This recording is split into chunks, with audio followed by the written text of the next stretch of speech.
Hello très cher Ange, j'espère que tu te portes bien. Je suis ravie de te retrouver pour ce nouveau tirage où on va découvrir ce que va nous dire l'archange de l'argent pour la semaine du 21 au 27 août 2023. D'ailleurs, n'oublie pas de liker la vidéo, de la partager ou bien de t'abonner à ma chaîne pour que tu puisses être au courant des différents tirages de la semaine. Et d'ailleurs, sache qu'il y a aussi des tirages au quotidien, voilà, si t'es inspiré à regarder ça. Et donc là, la vidéo va concerner les signes de terre, à savoir les taureaux, les vierges et les capricornes.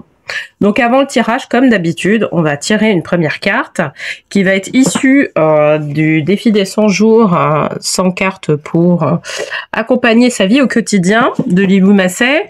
Et donc c'est pour savoir la tendance voilà, qu'on peut avoir, qu'on peut être amené à travailler durant cette semaine du 21 au 27 août 2023. Donc pour les signes de terre, qu'est-ce qu'on nous dit? Hop, ça y est, une carte qui s'est retournée.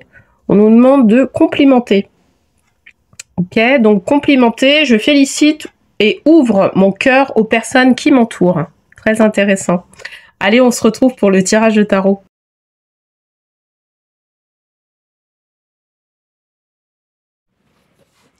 Hello très cher Ange, bienvenue sur le tirage des signes de terre, du coup pour la semaine du 21 au 27 août.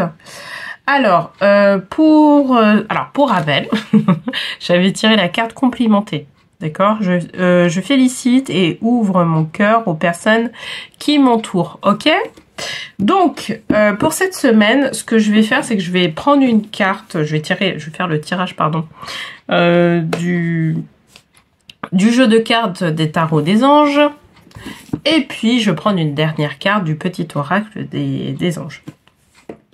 Alors, pour rappel, pour ce tirage, je vais tirer une première carte qui va représenter la situation actuelle, une seconde carte qui va représenter l'obstacle ou la réflexion à avoir par rapport à cette situation, et une dernière carte qui va représenter l'évolution de cette situation. Ok? Allez, c'est parti. Je vais commencer à battre les cartes. Ben, j'ai une carte qui est partie, donc je vais la prendre. Alors, la lune. Ok. Donc, ange des rêves, etc. Alors, qu'est-ce que ça veut nous dire? Ça veut nous dire qu'on a certainement des rêves plein la tête, en fait. On a certainement des rêves plein la tête et que pour l'instant, on a du mal à faire un tri par rapport à ça. On a du mal à voir ce qui relève de... pas de la réalité, mais je dirais de ce qui relève de ce qui est possible et de ce qui est possible pour notre âme. C'est les possibilités de notre âme. Donc c'est pas quelque chose de mental, mais c'est plutôt quelque chose de plus intuitif, qui est plus collé à nos tripes. Et là, effectivement, on a peut-être pas mal de projets en tête, mais certains projets, en fait, ne sont pas forcément reliés à nos âmes, à notre âme, d'accord? Et ça nous parle de ça, en fait, là, la lune. Et du coup, il y a certains rêves qu'on peut mettre en place, et puis d'autres, dans tous les cas, qui vont très vite, se avorter, je dirais, parce que justement, on n'aura pas forcément, c'est pas forcément rattaché à notre âme. Et là, va vraiment falloir comprendre en fait ce truc-là, que certains projets, c'est pas forcément ça, c'est pas forcément le désir de notre âme. Donc notre âme peut-être qu'elle va nous mettre dans des situations où justement on pourra pas aboutir à ce projet-là parce que justement ça va pas. D'accord? Et peut-être que certaines personnes, certains d'entre vous peut-être, vont se dire ouais mais tu vois, cette personne-là, sur ce projet-là en particulier, elle a réussi à le faire. Pourquoi moi j'arrive pas à le faire, tu vois? Et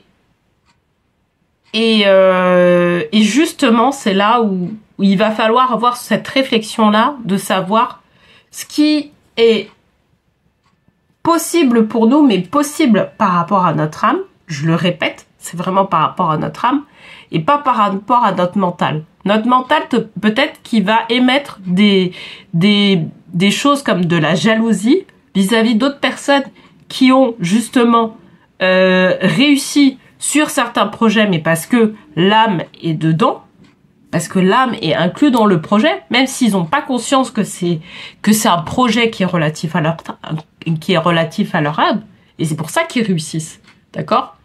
C'est pas quelque chose, ils n'ont pas forcément conscience que c'est leur propre abondance, même s'ils ont réussi, tu vois. Et alors toi, tu vas regarder les choses et tu vas te dire, ah ouais, mais en fait, ouais, mais pourquoi ils ont réussi? Pourquoi moi, j'arrive pas à réussir alors que tout le monde réussit, etc.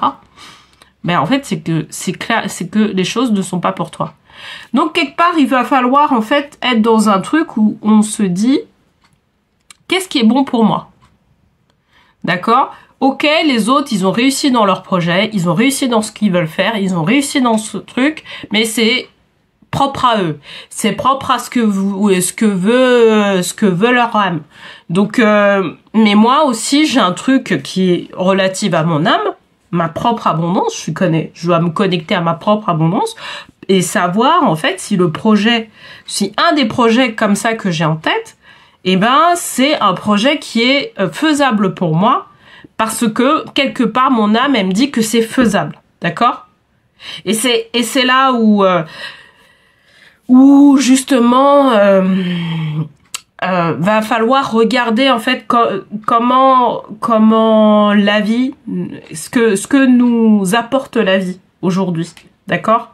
Mais dans tous les cas, il faut savoir que si ça réussit pour certains projets pour certaines personnes, mais aussi, tu sais, tu peux être en échec sur par exemple un projet ou sur un rêve, etc. Et que ce soit une étape pour pouvoir arriver sur cette réussite-là. Mais il va pas falloir jalouser, en fait, tout ça pour dire que il va pas falloir jalouser la réussite des autres. Il va falloir être content pour les autres, d'accord? Donc, être dans cette histoire, c'est pour ça qu'on parle de complimenter les autres. Être dans cet état de pouvoir dire, bah, s'il réussit, moi je réussis. Mais il faut bien prendre en compte que peut-être que le domaine dans lequel tu es, le projet qui est concerné par l'autre personne, eh ben c'est pas forcément toi ton projet, d'accord? Et c'est ça en fait qu'on veut nous dire au travers de cette carte-là en particulier. Allez, on va tirer une deuxième carte pour avoir un complément d'information par rapport à ça. Alors, magicien. Ange de la magie, et il est positionné sur la réflexion à avoir. Ça va compléter en fait ce que je disais sur le fait que justement le projet qu'on est en train de mettre en place, c'est pas forcément un projet qui est relatif à nous. C'est peut-être bien pour l'autre personne, mais pour notre âme, non, c'est un autre type de projet qu'il va falloir mettre en place.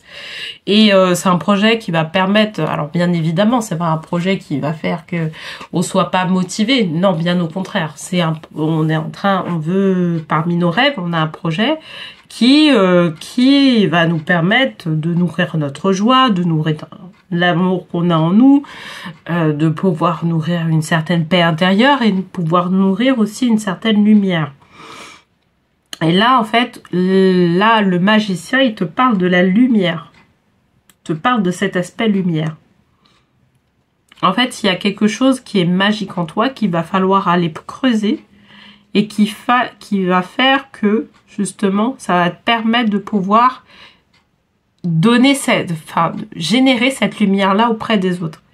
Et ça va être un peu comme, tu sais, dans le bouquin de Marianne Williamson, où elle a une citation par rapport à la lumière, le fait de diffuser la lumière, de diffuser notre lumière en nous, en fait, ça permet de réveiller la lumière des autres. Et en fait, cette carte-là, elle nous parle de ça.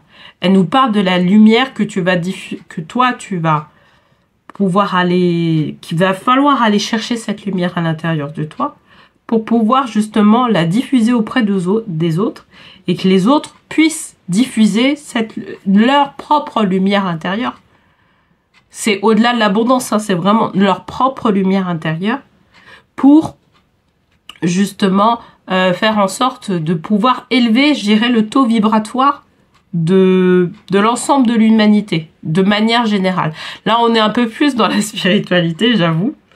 Parce que quand je parle de élever son taux vibratoire, mais c'est vraiment ça. C'est vraiment le côté, on diffuse de bonnes ondes pour pouvoir faire en sorte que le monde puisse aussi s'élever en même temps, quoi. Tu vois, c'est vraiment ça. Et là, le magicien, il te parle de ta lumière d'intérieur. Il te parle de tes connaissances intérieures qu'il va falloir aller chercher. D'accord? Alors, je vais tirer une dernière carte justement pour avoir soit des précisions, soit aussi savoir l'évolution en fait de tout ça. Alors, quand il y a 150 000 cartes, tu me pardonneras, je les prends pas. Je vais juste, voilà, j'en ai une qui est sortie, donc c'est parfait. Autorité, eh ben oui, eh bien oui. Quand on parle, on a le magicien ici et le roi d'épée ici. En fait, ça va te donner, à partir du moment où tu vas aller faire cette recherche à l'intérieur de toi. Alors, bien sûr, cette recherche-là, tu peux consulter des personnes comme moi ou des thérapeutes énergéticiens, je dirais, qui te permettent de pouvoir aller vraiment creuser à l'intérieur pour aller éveiller cette lumière-là que tu as à l'intérieur de toi, de manière à pouvoir la diffuser, d'accord? Ça va pas être, tu vas pas le diffuser à une ou deux personnes, non. Tu vas le diffuser, en fait, c'est vraiment cette lumière intérieure que tu vas diffuser à un ensemble de personnes, d'accord, variées, et sur lequel, en fait, au final, tu vas avoir une autorité, d'accord? Et on parle de ça, en fait, l'autorité. Donc c'est le roi d'épée. C'est pour ça qu'on a tiré cette carte, c'est que tu vas avoir ce côté-là unique en ton genre qui va faire que ça va te permettre de pouvoir avoir une stature d'autorité, tu vois. Dire ben voilà, cette personne-là, la référence sur tel et tel outil, sur telle et telle compétence, etc. Ben c'est cette personne-là, tu vois. Et là on nous parle de ça. Si tu tombes sur ce tirage-là, c'est pas mal parce que en fait, ça te permet de dire tu es unique en ton genre. Vraiment, sois-en fier. Mais il va falloir aller creuser. Voilà, en quoi tu es unique. Pourquoi tu es unique. Je te parlais il y a plusieurs semaines de l'ikigai. Vraiment, aller chercher son ikigai. C'est vraiment ça. Mais c'est même au-delà de l'ikigai, parce que l'ikigai c'est un outil, mais c'est vraiment au-delà de ça. C'est aller creuser, c'est aller voir au niveau de ton âme ce qui se passe. Tu vois, c'est vraiment savoir ta mission d'âme, aller voir ta trajectoire d'âme, savoir en fait si effectivement il y a en quoi tu as une autorité, en quoi tu as on va changer le mot, peut-être d'autorité, mais en quoi, en fait, tu peux être une référence pour les gens, pour faire en sorte de pouvoir les éveiller à certaines problématiques. D'accord? C'est ça dont on nous parle, en fait, aujourd'hui. D'accord? Et on t'invite, quelque part, à aller dans ça, à aller dans cette connaissance-là à l'intérieur de toi, tu vois? Parce que tu as tout à fait tu as les capacités de pouvoir avoir une certaine reconnaissance, je dirais, mais pour l'instant, en fait, il y a encore peut-être des éléments qui manquent. Voilà. Donc, bonté. On nous dit, un geste tendre rallume le pouvoir de l'amour. Rappelle-toi d'être bon envers toi-même.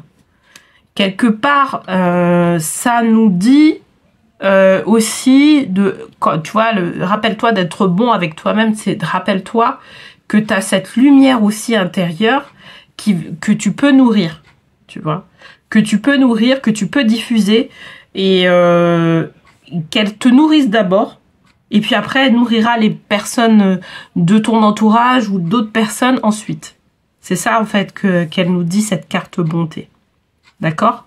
Donc vraiment ce tirage là il est pas mal, moi je le trouve excellent, notamment si tu es dans cette recherche de pouvoir que tu peux te sentir perdu dans le fait de chercher ce en quoi en fait tu as envie de ce en quoi ton âme a envie de diffuser dans le monde, quoi, tu vois, quelque chose qui est unique en ton genre. Et en fait, là, on te dit, garde espoir, mais va aller faire cette recherche-là à l'intérieur de toi, via d'autres personnes. Peut-être, moi, je sais que j'ai été accompagnée dans ça, donc même encore récemment, pour pouvoir aller gratter au niveau de mon âme ce qu'elle est venue faire sur Terre, pourquoi elle a choisi telle famille, etc. Et ça m'a permis de pouvoir avoir des éléments sur ma mission d'âme, sur ma trajectoire d'âme, etc. Donc c'est vraiment aller faire ce travail-là, moi vraiment que je t'invite à faire. Alors ce travail-là, tu peux le faire avec moi. Moi je propose ce type d'accompagnement-là, justement pour pouvoir faire en sorte de se connecter à sa propre abondance, parce qu'en fait tout ça, ça te permet de te connecter à ta propre abondance. Tu sais, comme je te dis, tous les tirages que je fais, en fait, au final, il y a l'objectif du financier. Hein. Donc ça va te permettre de pouvoir te connecter à ta propre abondance financière. Donc vraiment, n'hésite pas à aller faire cette recherche-là, parce que tu vas voir que tu vas gagner, pas que au niveau financier, mais gagner au niveau de ta vie. Tu vois, avoir quelque chose qui soit beaucoup plus en harmonie dans ta vie. Voilà. Ben écoute, j'espère en tout cas que ce tirage t'aura plu. D'ailleurs, s'il te plaît ou s'il te parle, n'hésite pas à l'indiquer en commentaire. Et puis, on se retrouve la semaine prochaine pour un nouveau tirage de tarot. Et puis, si tu as envie de suivre aussi les tirages de tarot au quotidien, n'hésite pas aussi. Également, c'est possible sur cette chaîne depuis le mois d'août. Voilà. Écoute, je te souhaite une très très belle semaine et je te dis à la semaine prochaine.